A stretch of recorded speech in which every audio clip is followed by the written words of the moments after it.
Hey friends, KFD. On this episode of Kelly's Cars, we're doing boat stuff. Yogi is about to get his sea legs. Stay tuned.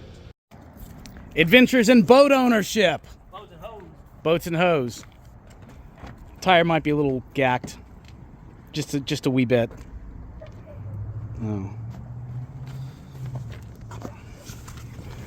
Oh, where's the sidewall on it? Where's that blown out? Oh, right there. Yep. You can totally tell that's completely Duct tape it, super glue. Yeah, duct tape it, man. Whatever. It's cool.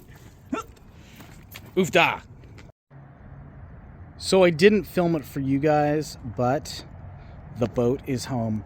And honestly, it wasn't even that nerve-wracking in Phoenix traffic. It wasn't too bad. I picked it up basically in south central Phoenix, essentially, and right off the 17 and jumped in the 17, then down to the 10 to the 60, and we are home. And the Ram's a 2,500 3/4 ton, and I know this is a lot of boat for this truck, but this thing, it hauled it fantastically, and I can't complain about that. So we got our work cut out for us, but wow, what a cool freaking boat. I am so excited. So this Aquatic Odyssey started the Friday after Thanksgiving 2025, which, as I'm sitting here behind the camera, was roughly 3 weeks ago. This is a 1979 Chris Craft Stinger 260, and this thing is 85% of a bucket list boat for me.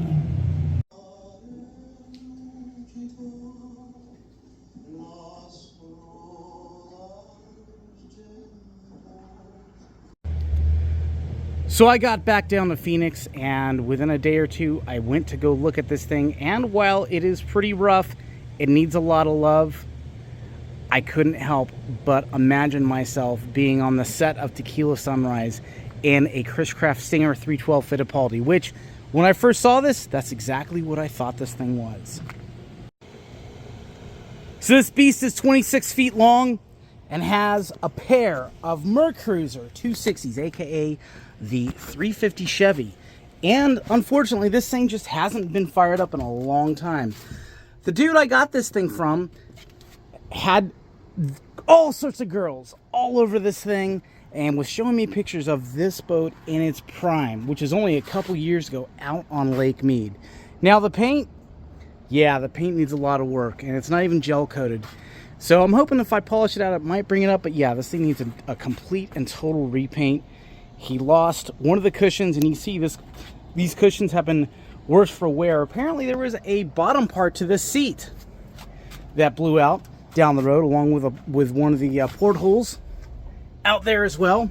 And, well, you can see that we don't have a seat here, so I need to put a captain's chair over here. But overall, this thing is a diamond in the rough, as I said. But let's get back to Roberto Bobby and what happened with him. Well, he was a single guy, had all these pretty girls all over this thing. Then he gets a girlfriend. Then he gets a Four Winds. And the Four Winds was just kind of more, it was more his speed, what he needed. And then he took the batteries out of this thing to put in the Four Winds. He had to do the stern drives, and this big red monstrosity ultimately ended up sitting up until I picked it up a few weeks ago. And I can just see how awesome this thing is. Now, I already started doing some work on it. You can see right there, yeah, the deck floor is already missing, and that's because I hacked it out. I mean, you can see it's sitting right there, and it is not in good shape. Same with the under cubby areas down here. You can see where there's been speaker holes plugged in it or cut into it. So I ripped all that out underneath it, and I'm going to reglass all of that. And you heard that squeaky squeaky. Well, I need to do something about this planking as well. So there's a few things missing here and there, but overall, with a set of batteries, a stern drive rebuild, and let me pop the hatch and show you guys the engine compartment. There it is right there. Now, he claimed that these actually run. I don't know. That's kind of a risk I'm going to take, because if these things are absolutely smoked, well, it's time to either put LS's in it or maybe a pair of big blocks. Now, one of the things he did was he took out the marine exhaust manifolds and put in these headers. Said it sounded really cool and really awesome. Had it out at the lake like that a couple years ago, but it was just really, really hot. So he still has those old risers and manifolds that I have to get. One of the other things I did is I cleaned the crap, and it still looks disgusting, but I had to do a lot of cleaning in here to get these bilges just undisgusting. So few things missing here and there. Obviously the batteries, I got to do some wiring. My work is cut out for me, but again, I can see the absolute diamond in the rough here, and this thing is so cool. One of the neat options I didn't realize that these boats had was a sink. I mean, it's kind of random to put a sink there, but I'm here for it. We'll take it. And we go down here into the cabin, and you can see that lovely, gross, puke brown, oh so esoterically late 70s carpet. Headliner's a little sagging, and like I said, you can see the floor, and be glad you guys don't have smell-o-vision. So I've just been kind of going and cleaning this thing like crazy. And, well, I need to get in there in that little cabin area. But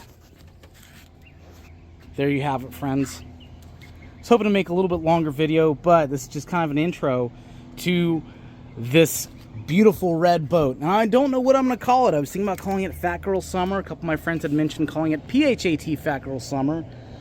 Rubia, too, because my first Chris Craft I had when I was in high school, her name was La Rubia.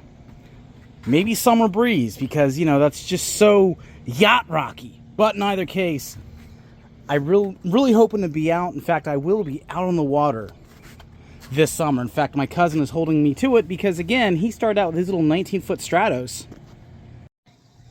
And when it was just him, his daughter, me, and Yogi, the boat was fine. It was great. He gets a girlfriend. Now Yogi can't go. My daughter moved down here. Now she certainly can't go. And we had an issue as it was, carrying around the Easy Up, the barbecue, the inflatable kayaks, that sort of stuff. And, well, that's where he said, hey, dude, you should totally get a boat because, you know, if my boat breaks down or your boat breaks down, we'll have someone to tow us out.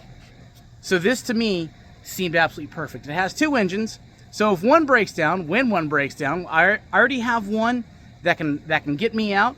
I'll have more than enough power to pull Rick if that boat takes a dump, which his boat's in a lot better shape than mine. And on top of that, with this front cabin, I've got plenty of room for all the gear. And I can fit probably 6 or 7 people in this thing just fine. So this, to me, makes perfect, completely illogical sense. And while I'm absolutely in love with that 312, that thing's 35 feet long.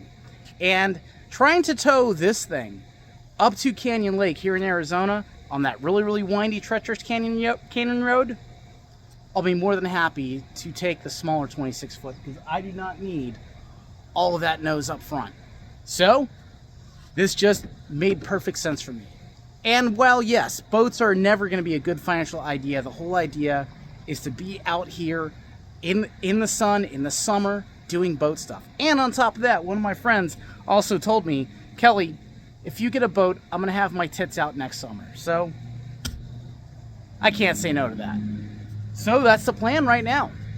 This thing is going to need a lot of work. Like I say, I've never done stern drives before, but I'm just glad there's so many videos on YouTube showing us how to redo impellers and seals and bellows on Gen 1 Alpha 1 Mercruiser stern drives, because I've got to do both of those.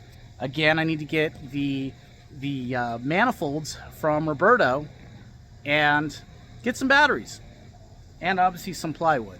So stay tuned. This thing is not going to be beautiful. It's not going to be pretty, but it'll be out on the water and I'll be able to go enjoy it. And I can pretend I'm Don Johnson or Tommy Vercetti in my big, bad, awesome, awesome boat. And also, too, what's really cool about the lure of this thing, I just thought about this, was Roberto, that I got the boat from, he bought this thing from a guy about 5 years ago who picked it up at auction, where it was seized from the FBI for doing some questionable things down south of the border. So whatever it was doing down there, fast boat, cigarette boat things, came back up here, promptly got seized, then got auctioned. So that's kind of an interesting history on this thing and just adds the allure of this late 70s, 80s, go fast, twin engine, you know, mercantile boat. But I'm pretty stoked about it. So Stay tuned. This is going to be one hell of a ride. I still need to do some other videos, but I was just thinking about it today. I'm like, I have not put any content on the channel. So let me put this together for you guys. Let me upload this and let the Chris Craft 260 Stinger shenanigans continue. I still need to think of a name for this thing. Fat Girl Summer or PHAT Girl Summer, if I've been suggested, is one of the ideas. 2 Tickets to Paradise, 2 Tortas to Paradise, Summer Breeze. My first Chris Craft that I had in high school, I named her Lodrubia, so maybe this will be Lodrubia too. Who knows? Drop something down in the comments and what do you think? I'm kind of not about naming this boat Big Red or Clifford or anything like that. I need something kind of fun, something kind of to reflect this boat's kind of past life, or just, I don't know, something esoterically cheeky and 70s, early 80s. Thanks for watching.